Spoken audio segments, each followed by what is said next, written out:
Movie के start में हम दो लोगों को देखते हैं जो कि अपने बारे में बहुत ज्यादा पर्सनल और डिटेल में बातें कर रहे थे, जिससे हमें पता चलता है ये दोनों एक दूसरे को बहुत ज्यादा अच्छे तरीके से जानते हैं। इनमें से एक कार से बाहर जाता है और एक पैकेज उठाता है और ऊपर एक बिल्डिंग में जाने लग जाता है और इसी के साथ दो पुलिस वाले लिफ्ट में घुस जाते हैं, जिन्हें देखकर ये बहुत ज्यादा डर जाता है। जाना तो इसे 7th फ्लोर पर होता है, लेकिन ये उतर जाता है 6th फ्लोर पर और पुलिस वाले 7th फ्लोर पर आते हैं। ऐसे लग रहा होता है कि वो किसी को ढूंढ रहे हैं। इसके बाद वो पैकेज वाला आदमी ऊपर आता है और इन सारे पुलिस वालों को मार देता है। इसके बाद वो जो कार में इसके साथ बैठा था वो पर्सन यहाँ पर आता है और इसे ही शूट कर देता है। और यहाँ पर हमें पता चलता है इस लड़की का नाम जी है और ये एक बहुत बड़ी सी कंपनी के लिए काम करता है। इसके बाद ये वहाँ पर ऑफिस में आकर एक रूम में बेसमेंट में चला जाता है और वहाँ पर एक सीक्रेट डोर भी होता है जिसके अंदर ये चला जाता है। और वहाँ पर देखते हैं हम एक लेडी को जिसको ये अपनी गन सबमिट कर देता है। ऊपर जो हमने इसका ऑफिस देखा था वहाँ पर बहुत अच्छा काम होता है, लेकिन नीचे बेसमेंट में आकर ये लोग हिटमैन का काम करते हैं। हिटमैन उसे कहते हैं जिसे पैसे देकर किसी को मरवाना होता है और ये जो जी होता है वो एक हिटमैन होता है और ये लोगों को मारने का काम करता है। यहाँ पर इसका मैनेजर आता है और इससे कहता है अबे वो इतनी देर से क्यों आया, तो इससे कुछ नहीं कहता है और माफी मांगता है और वहाँ से सीधा अपने एक्स मैनेजर के पास चला जाता है जो कि इसका पहले मैनेजर हुआ करता था। ये एक बहुत ज्यादा शांति जगह में कोरिया में रहता है और ये इसको बताता है मैंने थोड़ी देर पहले जिस लड़के को मारा वो मुझसे कह रहा था प्लीज मेरे मरने के बाद मेरी फैमिली को थोड़े से पैसे ले जाकर दे देना। जी तो उस लड़की की फैमिली को पैसे देना चाहता है, लेकिन उसका मैनेजर उससे मना कर देता है। मैनेजर जी से कहता है नहीं तुम पैसे मत देना। दूसरी तरफ हम पुलिस स्टेशन में देखते हैं जहाँ पर पुलिस सीसीटीवी कैमरा की मदद से पता लगा रही होती है आखिर वो लड़का है कौन जिसने पुलिस को मारा। दूसरी तरफ जी बैग में पैसे भरकर उसकी फैमिली के पास पहुंच जाता है और यहाँ पर वो उसकी मॉम और छोटी सिस्टर से मिलता है। वहाँ पर जाकर वो उसकी मॉम से कहता है कि वो कोरिया से बाहर काम करने चला गया है, जब वो आएगा तो आपके पास आ जाएगा। और यहाँ पर हमें पता चलता है उस लड़के का नाम यून है और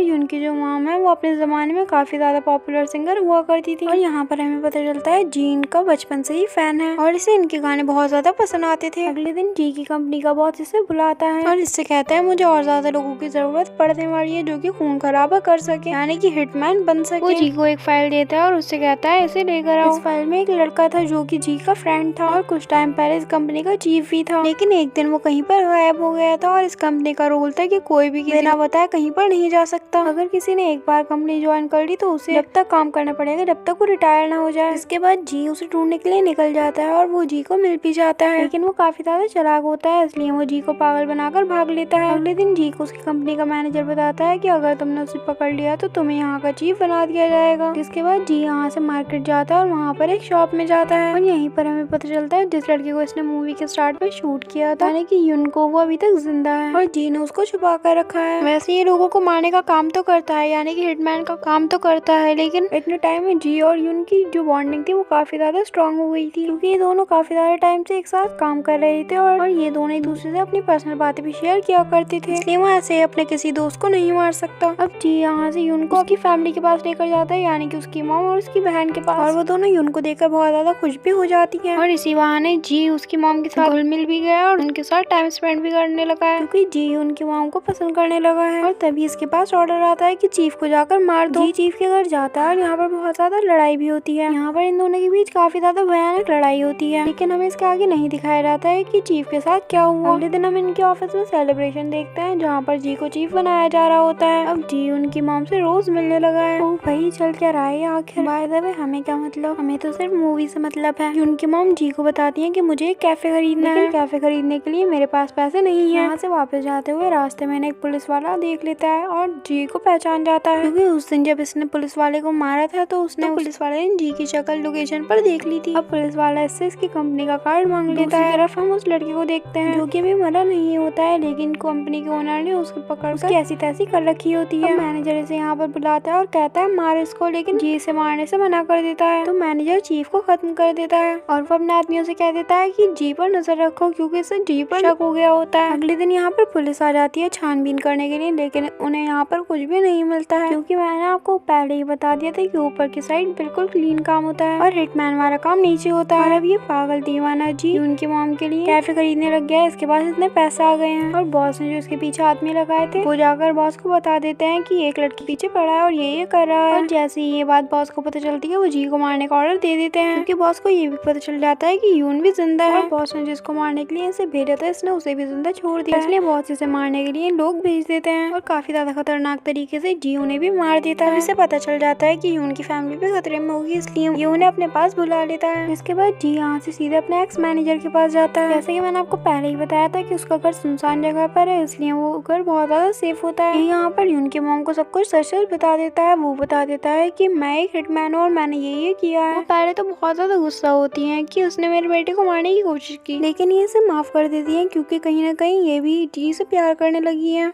Oh my God!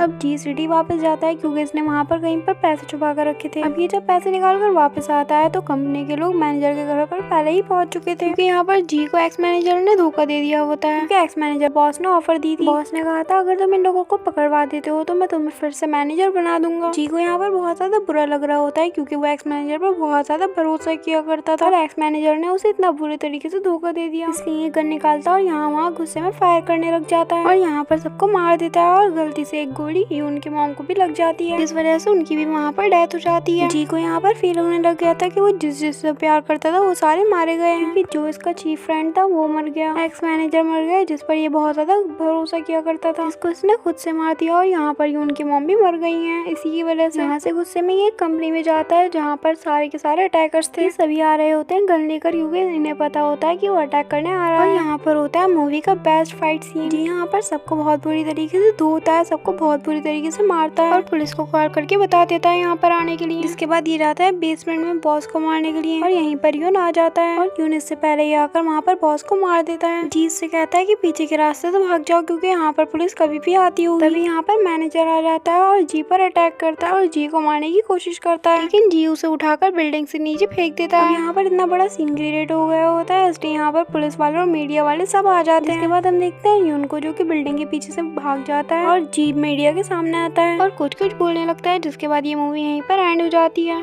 अगर आपको वीडियो अच्छी लगी तो वीडियो लाइक कर दीजिए, चैनल को सब्सक्राइब कर दीजिए और बेल आइकन कॉल पर करना बिल्कुल भी ना भूलें। Thanks for watching.